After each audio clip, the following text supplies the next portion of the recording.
রেণু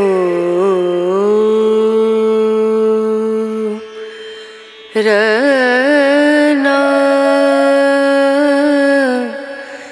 রনা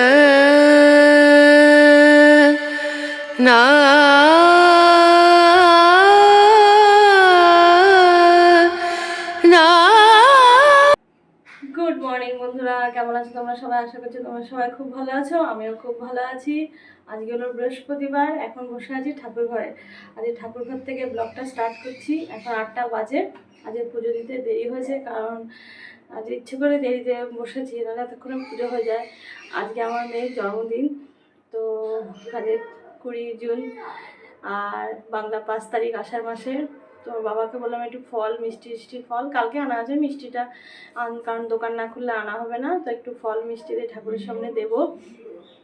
আর তোমরা সবাই আমার মেয়েকে আশীর্বাদ করো যেন ভালো থাকে, সুস্থ থাকে, মানুষের মতো মানুষ হয়, বাবার মতো মানুষ হয়। আমি কারোর মতো চাই না যে হবো, বাবার মতো হলেই আমার যথেষ্ট। কারণ আমি জানি আমার স্বামী কেমন, এই জন্য আমি চাই আমার মেয়েটা যেন বাবার মতো হোক, ব্যাস। আর এই কী বলো, তোমরা সবাই আশীর্বাদ করো, আরেকবার বলছি। আর আজকে বৃহস্পতিবার, নিরামিষ। আর গরম বলে বা আমার মেয়ে অতটা বাড়তে, ওর তো একটু ম্যাচুরিটি কম, মানে অতটা ইয়ে করে না দেখে আমরা বড়ো করে এখনও পালন করিনি। এবার যখন ও একটু মা বলছে যখন বড়ো হবে তখন সেরকমভাবে পালন করা হবে। আর মাকে আসতে বলেছিলাম, মারও শরীর ভালো না, আসবে না। আমারও তো গায়ে সেই র্যাশ বেরিয়েছে, মানে রান্নাঘরে মানে গ্যাসের সামনে ডাক্তার বলেছে কম যেতে। তাই ও মেয়ে একটু ভাবছি একটু পায়েস করবো, আর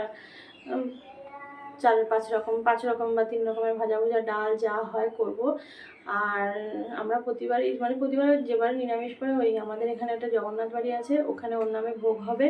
ওর নামে বলে দিয়েছি, সব ভোগের বাটা এনে ওর সামনে সেটা দেওয়া হবে, কারণ ওটাই বেশি সুন্দর হয়। আমার ভোগের বাটাটা বেশি সামনে সাজিয়ে দেবো। আর সকালে আমি একটু ভাজা ভুজা যা যা দিয়ে ডাল ফাল একটু করে খেতে দেবো ওকে। ও খায় কি, ও তো চিবোই না। তো এখন এই আয়োজন চলছে, মিষ্টি এনে আশেপাশের লোকজনদেরকে একটু দেবো। এই ফল টল দিয়ে একটু পুজো দিই ঠাকুরকে। তারপরে আবার মাধব যাবে, হয়তো আমাদের সকালে টিফিনটা যে বাজার থেকে হবে, এই জন্য অত রান্নাবান্নার চাপ নেই। আর মেয়ের জন্য তো রান্না করতে হবে। তো এই চলে ছোটোভাবে ওর জন্মদিনটা একটু সেলিব্রেশন করবো আমরা। তো চলো এখন পুজোটা দিয়ে নিই।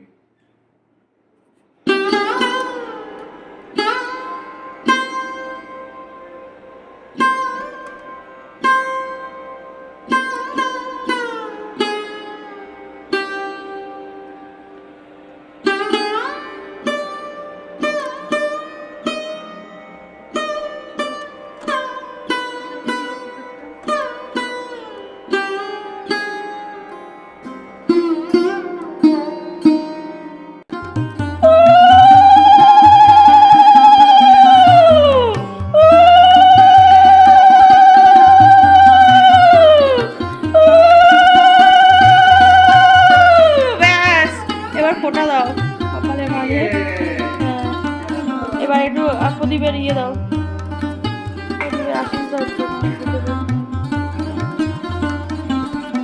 শাকটা দাও তো, একটু শাক বাজাই, শাকটা দাও, শাকটা দাও, আমি বাজাইছি।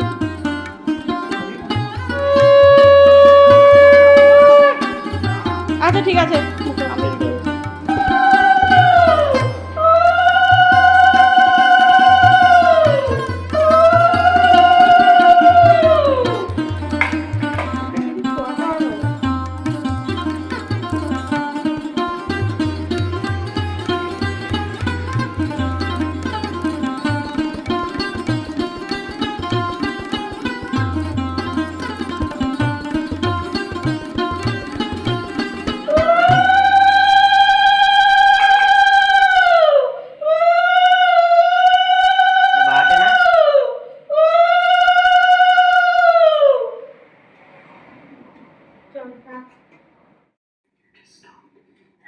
গুড ইভিনিং বন্ধুরা, এখন বাজে 7:10-15 হবে। তো আজকে তো বৃহস্পতিবার, পাঁচালি টাচালি পরে পুজো দিয়ে উঠলাম।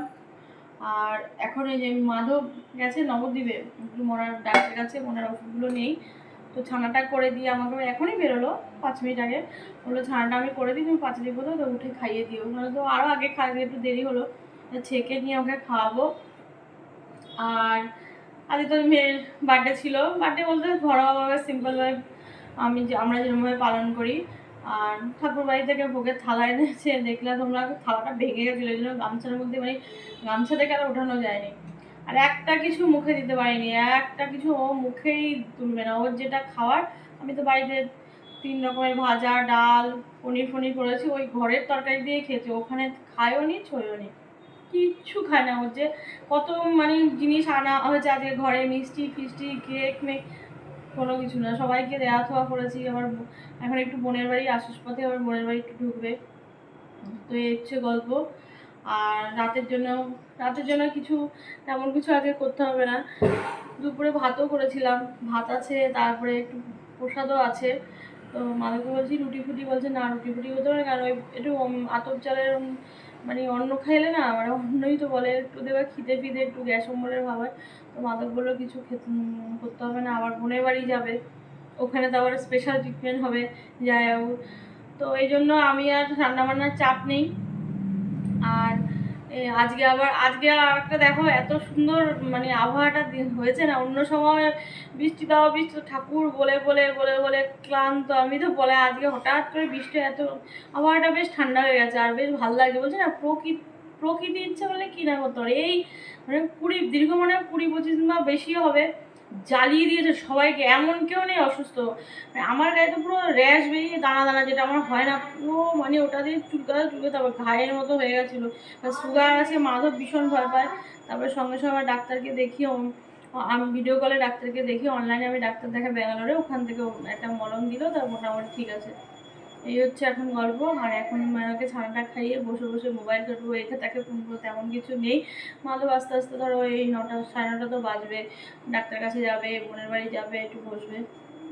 তো চলো আজকের মতো আমার ব্লগটা এখানে শেষ করছি। তোমরা সবাই খুব ভালো থাকবে, সুস্থ অবশ্যই। টাটা।